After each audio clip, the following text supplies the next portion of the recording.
The broadcast cut through everything. Traffic lights froze mid-cycle. Hospital monitors flickered, then steadied on a single foreign sigil. Mining rigs on distant moons stalled as their screens filled with the same impossible geometry. Even military command channels, hardened, isolated, paranoid, were overridden without resistance. The galaxy inhaled, and every human system obeyed. Commander Elias Vance stood in the Strategic Operations Vault beneath Geneva, hands folded behind his back, eyes fixed on the central wall. He did not sit. No one did. The room smelled of recycled air and old fear. 37 officers watched in silence as the image resolved. A chamber the size of a city bloomed into view. It was built for all. Tiered terraces rose in concentric rings, carved from obsidian alloys that swallowed light. At the center stood a dais like an altar. Above it hovered a halo of cameras, hundreds of them, each lens trained with reverent precision. A voice followed, smooth and resonant, translated instantly into every human language. "Behold," it said, "the price of defiance." The speaker stepped into frame. Tall. Faceted. A body engineered for ceremony rather than war. His mantle shimmered with the sigils of conquered systems.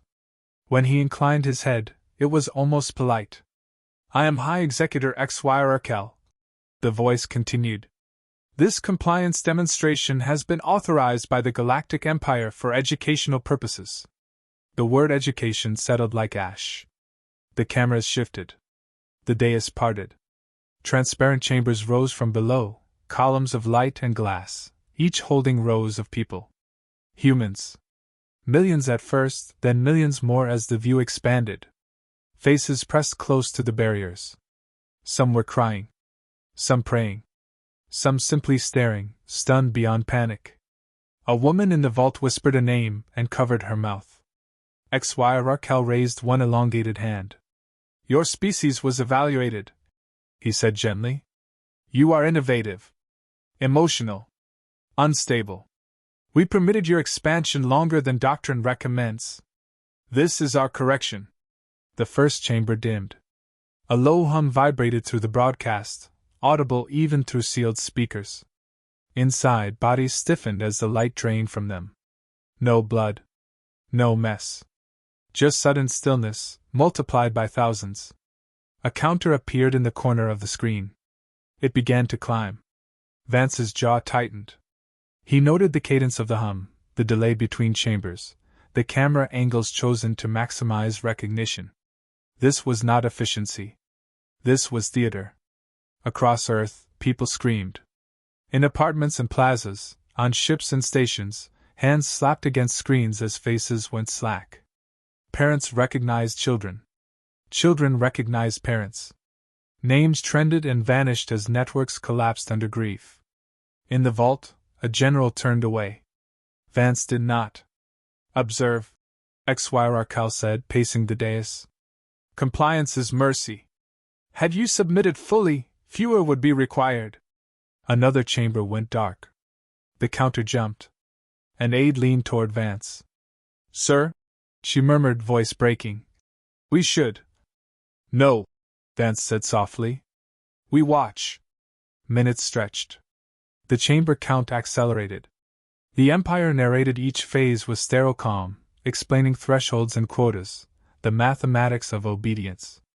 The cameras lingered long enough for certainty, then moved on. A lieutenant slammed a fist into the table. "Say something," he demanded of the screen. "You monster." XY paused, as if hearing him across light years. "You feel anger," the executor said. "Good. Anger exhausts.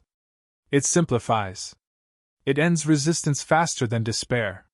The last chambers rose. The scale widened again. Entire city block arrays flickered into view. 10 billion lives, arranged to be understood. When it ended cleanly. The counter froze. The cameras pulled back. XY inclined his head once more. "The lesson concludes," he said. "Remember what defiance costs." The sigil returned. Then nothing. Silence poured into the vault like water. No alarms. No chatter. Just the sound of breathing. For a long moment, no one moved. A civilian liaison broke first. "We have to respond," she said, words tumbling over each other. "Now. If we don't, if we hesitate, They think this was mercy," Vance said. Heads turned. His voice was steady, not loud. He stepped forward, eyes still on the dark screen. "They believe fear ends wars," he continued. "They believe spectacle replaces strategy." A colonel shook his head, tears streaking his face. 10 billion, Commander." Vance nodded once. "Yes." "What do we do?" someone asked. Vance exhaled slowly. He felt the weight of faces behind his eyes, the pull to speak comfort, to promise fire. He resisted it. Emotion was a current. It could carry you forward or drown you where you stood. "They didn't kill 10 billion humans," he said at last. "They declared how they think wars are won." A murmur rippled through the room, confusion, anger, disbelief. Vance turned. "If we answer the way they expect, we prove them right. If we rush, we give them the rest." A general leaned forward. "You're asking for restraint." "I'm asking for thinking," Vance replied. "They staged a lesson. We will return it, when it matters." Outside the vault, Earth began to mourn. Lights dimmed in unison across continents. Ships powered down and drifted. For the first time in centuries, humanity did not speak to the stars. In the quiet, Vance closed his eyes for a heartbeat. Then he opened them. "Lock down all channels," he said. "No statements. No threats. No prayers." The order went out. Far away, in a chamber built for all, High Executor XY Rarkal waited for the screams to echo back. They did not. Earth did not riot. That was the first thing the Empire failed to predict. Cities dimmed themselves without instruction. Towers went dark floor by floor, like candles pinched out by a careful hand. In the hours after the broadcast, traffic slowed until roads emptied, not from panic but from exhaustion. People walked home. They sat together. They mourned in rooms too small for grief and plazas too vast to hold it. The network stayed quiet. No speeches. No slogans. No declarations of revenge. Just a single image projected across public screens, 10 billion points of light, one extinguishing every second, replayed without sound. In the Strategic Operations Vault, Commander Elias Vance stood at the head of the council table as dawn cycled overhead, unseen. He had not slept. None of them had. "They're waiting," said Director Halvorsen, fingers drumming against the tablet. "Every Imperial relay is open. They expect a response." "They'll get one," Vance said. "Not today." A murmur rolled through the room. A senator leaned forward, voice sharp. "With respect, Commander, silence reads as weakness." Vance met her gaze. "Only to those who don't understand it."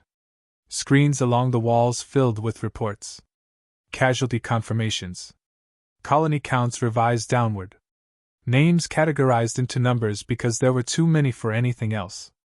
A medical officer quietly removed her badge and set it on the table, hands shaking. Another counselor stood. "We should address the people. They're demanding answers. They're demanding certainty," Vance replied. "We don't give certainty we can't keep." A pause. Then, softer. "Not after what they saw." Outside, memorial beacons ignited across continents. They were not ordered. They simply appeared, windows lit in pairs, then lines, then entire neighborhoods pulsing in slow, shared rhythm. From orbit, Earth looked like it was breathing. A junior analyst cleared his throat. "Imperial chatter is escalating," he said. "They're confused." "Explain," Vance said. "They've increased surveillance. Probing for fleet movements. There aren't any.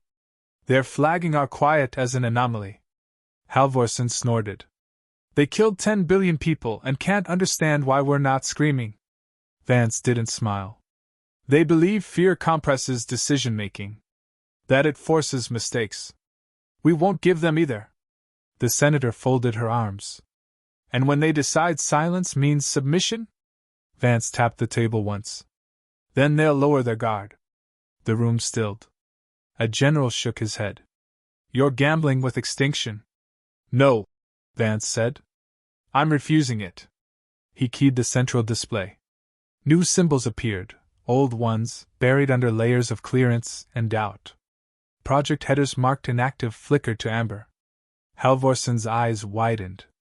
Those programs were mothballed. They were archived, Vance corrected. There's a difference. A young diplomat stood abruptly. You planned this? I planned for it, Vance said. Long before I wore this uniform. He gestured, and the lights dimmed further. When we signed the treaty, we agreed to limits. Borders. Fleet caps. Inspections. He paused. We did not agree to stop thinking. The display zoomed out, maps of human space threaded with blind spots, gravitational scars, regions no one bothered to chart because nothing could live there. Those places, Vance said, are where we learned to disappear. A colonel frowned. You're talking about black zones. I'm talking about patience, Vance replied. The senator's voice softened. You're telling me we let them finish celebrating? Yes. People are hurting. I know, Vance said. So are we. Pain wants motion. Strategy wants time. Silence returned, heavier now, but focused. An aide leaned in. Sir, the families. We'll honor them, Vance said. By making sure there aren't more. He straightened. Effective immediately, all outward communications cease. No military deployments visible beyond treaty lines. No rhetoric. We grieve publicly and prepare privately. A general exhaled through his nose. And if they strike again? Vance didn't answer immediately. He watched the memorial lights on the feed, the way they synchronized without command. Then we stop waiting, he said. Halvorson glanced at the header on the display. What do we call this contingency? Vance hesitated. Names mattered. They shaped intent. Operation Alien Extinct, he said at last. The diplomat flinched. That sounds like deterrence, Vance cut in. Not eradication. We dismantle their ability to terrorize. Nothing more. And if that requires total collapse? The senator asked. Then collapse it will be, Vance said evenly. But not for sport. Not for spectacle. An alarm chimed, low priority. An Imperial transmission request flagged urgent. They're asking why we haven't responded, the analyst said. Vance nodded. Decline. Reason? System maintenance. A few incredulous laughs escaped, brittle and brief. The request repeated. Louder. More insistent. Vance watched it time out. Sir, the colonel said quietly, what if they think we've broken? Vance looked around the table. At the sleepless eyes. The clenched hands. The grief held like a blade. They will, he said. For a while. He turned back to the screen and the quiet planet beyond it. And when they stop watching closely, he added, we'll begin. Far away, in halls built for echoes, Imperial observers leaned forward, waiting for rage. They received none. For the first time since the broadcast, uncertainty crept into the Empire's voice. And on Earth, beneath dim skies, humanity learned how to be silent together. The first strike did not look like a strike. No alarms screamed across Imperial space. No fleets translated into view with banners unfurled. There was no declaration, no threat, no speech sharpened for history. A single logistics hub on the edge of the Curie Spur simply failed to report in. At first, it was logged as routine malfunction. In the Strategic Operations Vault, Elias Vance watched the confirmation scroll across the tactical display. A green indicator faded to gray. One node among tens of thousands, gone quiet without a ripple. Confirm isolation, he said. Confirmed, replied the analyst. No debris. No radiation spike. Power draw dropped to 0 in under 3 seconds. Crew? Asked Halvorson. Evacuation pods launched 12 minutes earlier, the analyst said. Course vectors clean. Vance nodded. Proceed. Across the table, a captain exhaled slowly. That was almost disappointing. It's supposed to be, Vance said. Drama wastes energy. The room they worked in no longer resembled a council chamber. Maps had replaced flags. Conversations were clipped, technical, precise. Grief still lived there, but it had been folded, set aside like a blade kept sheathed until needed. The Black Fleet did not appear all at once. That would have defeated the point. Hidden across dark space, in regions dismissed by most astrophysicists as navigational dead ends, human vessels waited without signatures. They did not idle. They slept. Hulls coated in adaptive absorption fields bent light and heat, learning the shape of nothing. Crews rotated in silence, trained to operate without chatter, without ceremony. We built these ships for one purpose, Vance said during the briefing. To fight enemies who believe superiority makes them visible. A lieutenant frowned. Sir, with respect, the Empire's fleets outnumber us. By orders of magnitude, Vance agreed. So we won't fight fleets. He tapped the display. Supply chains illuminated in thin blue lines, fuel depots, relay stations, fabrication rings. The quiet arteries of empire. We fight assumptions. The second failure came an hour later. A relay station feeding 3 sectors went dark mid-transmission. Traffic rerouted automatically, but the delay rippled. A patrol group arrived to investigate and found nothing to shoot at. Imperial Command flagged it as coincidence. On Earth, no one noticed. That was intentional. Status? Vance asked. Patterns holding, said the analyst. Imperial Diagnostics blaming internal faults. Good, Vance said. They trust their systems more than their instincts. Halvorsen leaned back. You're starving them. I'm interrupting them, Vance replied. Starvation implies desperation. We want confusion. He keyed a secure channel. Phase 1 continues. No escalation. Acknowledged, came the chorus of distant replies. In Imperial space, High Executor XY Rarkel studied the reports with mild irritation. The anomalies were small, irritating, beneath the dignity of concern. Empires did not worry about pebbles in their boots. Increase redundancy, he ordered. And remind sector governors that panic is treason. Yes, Executor, said the advisor, hesitating. There is a pattern. XYR crest flared faintly. Patterns are found by those seeking them. Of course, the advisor said, retreating. Back in the vault, Vance watched Imperial chatter spike, then flatten. The Empire compensated the way it always had, by adding more of itself. They're overcorrecting, the captain said. Rerouting through fewer hubs. Vance allowed himself a thin smile. Then we'll remove those. The third action targeted an AI oversight lattice, an administrative mind responsible for optimizing fleet movements. It was not destroyed. It was blinded. Inputs corrupted just enough to skew recommendations. Imperial fleets began arriving late. Or early. Or not at all. A commander slammed a fist on a table light years away. Why wasn't this flagged? Because the system says it was, replied an aide. Then why wasn't it? Silence answered. Sir, Halvorsen said quietly, we're seeing internal friction. Orders contradicting each other. Good, Vance said. They're arguing with themselves.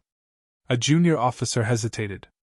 Commander, permission to ask something off record? Granted. Why not hit harder? Why not show them? Vance looked at him. The question was honest. Earned. Because they broadcast death to teach fear, Vance said. If we broadcast power, we teach them where to aim. The officer nodded, understanding settling in. The fourth action was almost gentle. A fabrication ring manufacturing drive components began producing parts within tolerance, but incompatible when assembled.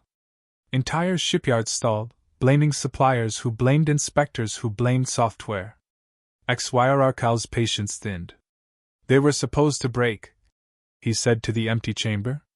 An advisor spoke before thinking. They are adapting. XYRKL turned. They are silent. Yes, the advisor said. That is what concerns me. The executor's mandibles tightened. Silence had never been part of the equation. Silence was for defeated species, not grieving ones. Back on Earth, Vance stood alone before the display as the first Imperial fleet issued a distress call, not under attack, but stranded. Fuel reserves miscalculated. Navigation data conflicted. No enemy in sight. He muted the audio. Commander, Halvorsen said, approaching. The Council wants an update. Tell them Phase 1 is working, Vance said. And that we haven't lost a single civilian. Halvorsen hesitated. And when the Empire realizes? Vance watched the stranded fleet drift, proud hulls reduced to debris and waiting by nothing more than absence. They already have, he said. They just don't understand how. Another node faded to gray. In Imperial space, alarms finally sounded, not from weapons fire, but from spreadsheets and forecasts and projections that no longer aligned. Officers raised voices. Governors demanded explanations. The Empire began to feel something unfamiliar. Uncertainty. XYRKL stared at the latest report, his reflection fractured in the glass. They're not screaming, he said softly. The advisor swallowed. No, Executor. What are they doing? The advisor hesitated, then answered truthfully. They're hunting. On Earth, Vance issued the next command. Proceed to Phase 2, he said. Maintain restraint. The Black Fleet stirred, invisible and awake. The lesson had begun. The Empire collapsed quietly at first. Star systems dimmed not from attack but from neglect. Dockmasters argued with quartermasters who blamed auditors who blamed machines that insisted everything was fine. Fleets arrived to empty depots. Patrols chased ghosts. Governors filed reports that contradicted one another so completely they were dismissed as sabotage. No one could prove it. That was the cruelty of it. On Earth, Elias Vance watched the cascade without satisfaction. Victory that arrived cleanly carried no joy. It only carried weight. Civilian corridors are holding, an analyst reported. No mass displacement. Refuge traffic steady. Maintain them, Vance said. We're not here to punish the innocent. Halvorsen glanced at the display where Imperial command nodes flickered between amber and red. Their capital is sealed. Fleet defenses are up. They're expecting a siege. We're not giving them one, Vance replied. The Black Fleet emerged at last, not from hyperspace, not with flare or thunder, but by revealing itself where it had always been. Above the Imperial capital, space folded as absorption fields disengaged. Ships appeared like thoughts made solid, arranged with mathematical calm. Imperial sensors screamed. Alarms echoed through the capital's vast halls as commanders rushed to stations, weapons warming, shields flaring. Then they froze. No targeting solutions resolved. No threat vectors aligned. The human ships did not maneuver. They did not advance. They simply existed. High Executor XYRKL stood before the great window, his reflection multiplied by the stars. Fire! He ordered. Nothing happened. Why are we not firing? He demanded. An officer stammered. Weapons are live, Executor. But there's no lock. They're inside our predictive envelope. The system can't.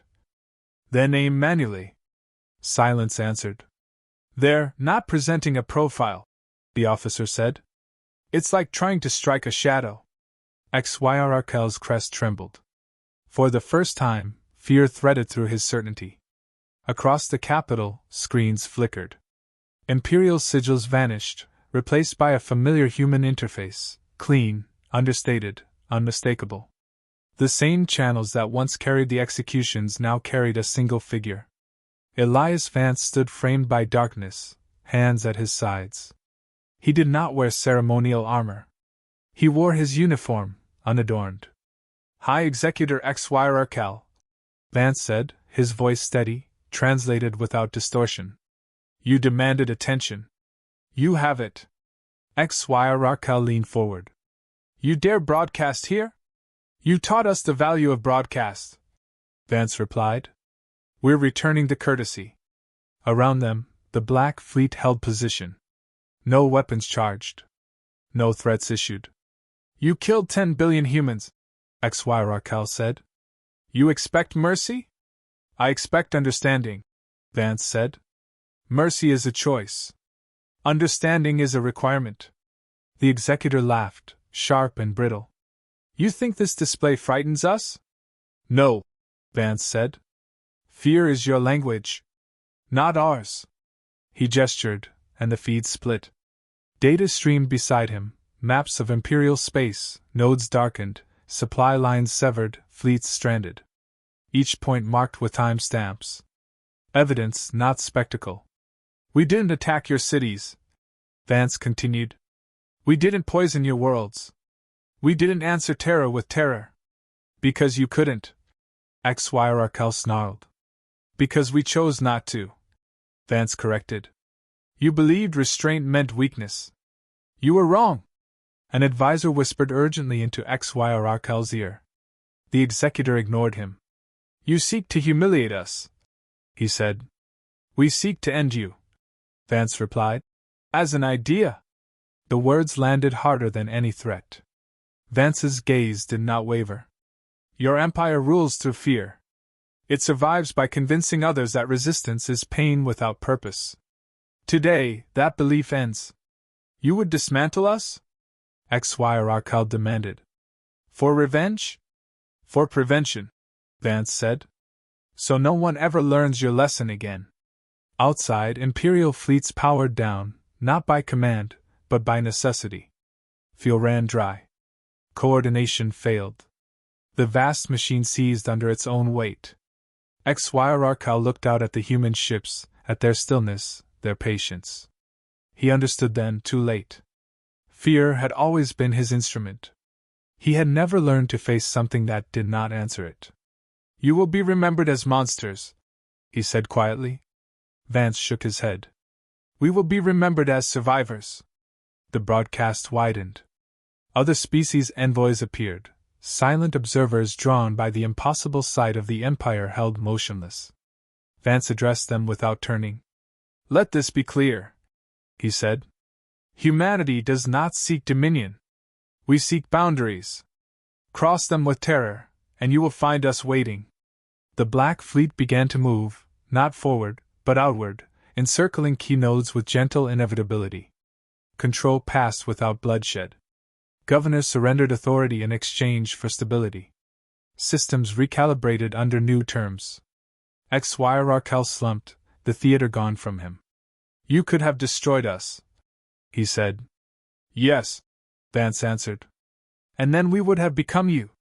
The executor closed his eyes. When he opened them, his empire was already gone. The feed cut. Across Earth, the memorial lights brightened, then steadied. People watched in silence as the impossible became real, not through explosions, but through resolve. In the vault, Halvorsen let out a breath he'd been holding for days. It's over. Vance shook his head. It's begun. He looked at the stars, at the quiet lanes between them. Humanity had paid a terrible price. It would carry that cost forever. But it would carry it standing. The lesson had been returned. And the galaxy would remember it.